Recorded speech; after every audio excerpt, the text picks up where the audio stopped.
I think उनको बतौर एक पब्लिक फिगर इस चीज़ पे इख्तियार रखना चाहिए कि उनको अपनी ज़ुबान कैसी चलानी है और क्या बोलना है, खास करके एक लड़की के लिए। और फेक उर्दू बोलने के लिए भी उर्दू आनी ज़रूरी है। बट जब मैं घर में गई और जब उन्होंने मुझे नॉमिनेट किया और रीज़न दिया कि एक घर में दो सना नहीं रह सकते, वैसे हैं क्यों, क्या मसला है? जहाँ पे उनको नहीं बोलना चाहिए, जहाँ उनका मैटर नहीं हो, वहाँ भी बोलेंगे फुटेज के लिए। हेलो, मैं साक्षी शर्मा और आप देख रहे हैं बॉलीवुड हेल्पलाइन। घर से तो बेघर हो गई है, लेकिन माशाल्लाह इनको और जो इनके लव्स को प्यार मिला है वो ये तो कभी नहीं भूलेंगी। सही कहा सना जी। एकदम सही। मैंने कहा ना, ट्रॉफी से ज़्यादा ये कि आप लोगों के दिलों पे इम्पैक्ट छोड़कर आओ और क्लीन बाहर निकलो बिना किसी कंट्रोवर्सी के, इसलिए इस चीज़ से मैं बहुत ज़्यादा खुश हूँ। इवन कैसा लग रहा है, घर से बेघर तो हो गए हो लेकिन फाइनली अपने घर पे पहुंच गए हो। आपको कैसा लग रहा है? आपकी मम्मी का क्या रिएक्शन था? फैमिली का क्या? फैमिली बहुत खुश थी क्योंकि उनको भी ये लगता था कि जैसे जैसे जर्नी आगे बढ़ेगी चीज़ें अगली होते जाएगी, और उनको पता है कि ज़्यादा अगली चीज़ों के लिए मैं तैयार नहीं हूँ। तो कहीं ना कहीं वो भी दुआ कर रहे थे कि जितना इसकी जर्नी है वो अच्छे से करके आए बिना किसी फालतू की कंट्रोवर्सी में फंस के। और आई थिंक उस चीज़ को मैंने बखूबी निभाया। बट हाँ, जो मुझे स्टैंड जहाँ लेना चाहिए वो मैं स्टैंड लेकर आई हूँ, तो इस चीज़ के मैं अपने आप पे बहुत प्राउड फील करती हूँ। इवन जब 1 महीना 4 दिन आपका जो घर में रहा है, वो सफ़र आप अगर डिस्क्राइब करना चाहेंगे तो कैसे? बहुत खूबसूरत सफ़र था, काफ़ी अप्स एंड डाउन्स थे। मुझे अपने बारे में काफ़ी ऐसी चीज़ें भी पता चली, अपनी पर्सनैलिटी ट्रेट्स जो मैंने कभी डिस्कवर नहीं की थी बाहर। और बतौर इंसान मैं बाहर और समझदार इंसान होके आई हूँ, और चीज़ों की कदर करने लगी हूँ, खाने की कदर करने लगी हूँ, अम्मी अब्बू की कदर करने लगी हूँ, वक्त की कदर करने लगी हूँ, बहुत सारी कदर हुई है मुझे। इवन जो सबसे ज़्यादा आपको लोगों को पसंद आया, जो आपका लव्स था, कहीं न कहीं आप लोगों को पसंद आया, लेकिन कहीं न कहीं लोग आपको ट्रोल भी कर रहे थे। अगर घर की कंटेस्टेंट की बात करें तो नेज़ी को काफ़ी पसंद आ रहा था आपका जो उर्दू वर्ड्स था, लेकिन अरमान मलिक कहीं न कहीं उसे ट्रोल कर रहे थे, उसका मज़ाक बना रहे थे। तो इस पे आपका क्या रिएक्शन था जब आपकी कुछ मातृभाषा पे कोई ऐसे उँगली उठाता है आपकी?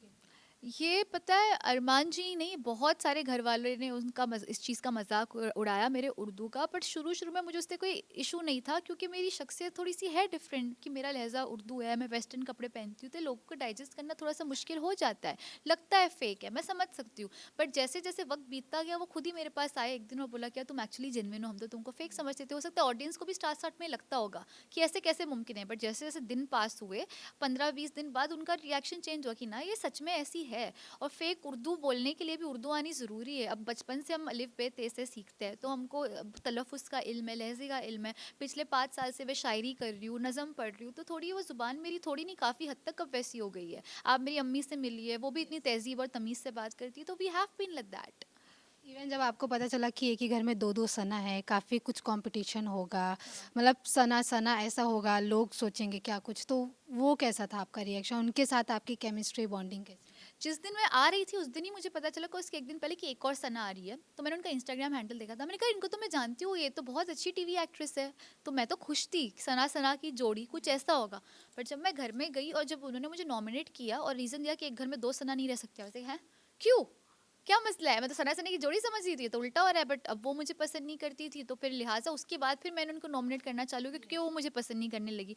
मैं सोचती थी कि खुद इतनी बड़ी एक्ट्रेस है, तो इनको मुझसे क्या मसले मसाइल हो सकता है।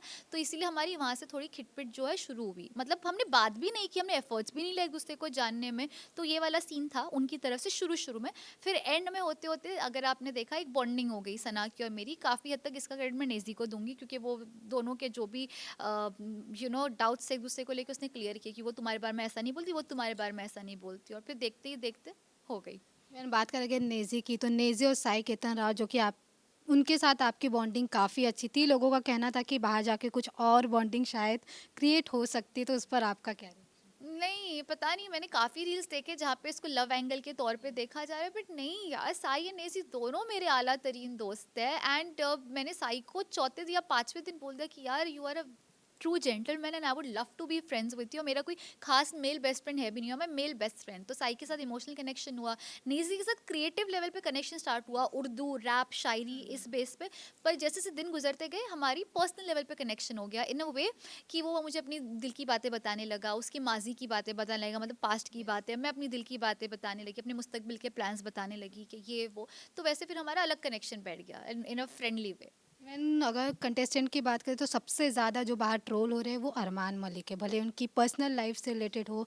और आपके भी साथ अरमान की केमिस्ट्री कहीं ना कहीं अच्छी नहीं थी, तो जो उनका जो बाहर लेवल पे वो ट्रोल हो रहे, तो उस पर आप क्या कहेंगी, जो दो शादी के लिए ज़्यादा ट्रोल हो देखो, मैं किसी की पर्सनल लाइफ पे कमेंट करना, उनको शौक है अरमान जी को, क्योंकि शायद उनके नेचर में है किसी को बॉडी शेम करना, पर्सनल कमेंट करना। ये मेरे अम्मी अब्बा ने मुझे तरबियत नहीं दी है कि मैं उनकी पर्सनल लाइफ पे कमेंट करूँ, तो उससे मैं दूर रहूँगी। हाँ, बट बतौर घर में एक सदस्य के नाते जो उन्होंने किया कई मरतबे, चाहे वो एक दोस्त को दूसरे दोस्त के खिलाफ भड़काना हुआ या चाहे किसी को बॉडी शेम करना हुआ, तो ये चीज़ें उन्होंने गलत की और मैं इस पे स्ट्रांगली स्टैंड लेती हूँ। हर उस लड़की के लिए स्टैंड लेती हूँ जिसको बॉडी शेम किया जाता है। कोई आपको कुछ भी बोले, आप अपने उसमें रहो। उन्होंने मुझे हाइट को लेके किया, खास करके मतलब मेजरली मेरी हील से उनको मसला है।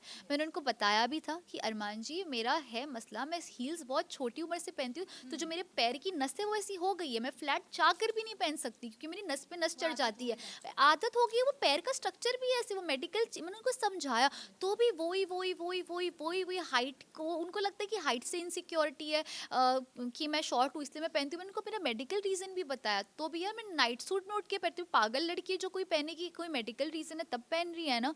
बट नहीं समझ में आता लोगों को, 1-2 इंची सही मेरे को पहनना लाजमी है। और उनको थुलथुला बोला गया तो उन्होंने बहुत अकड़ में बोला कि हम तो किसी को बॉडी शेम नहीं करते झगड़े में। मेरे साथ आपने क्या किया?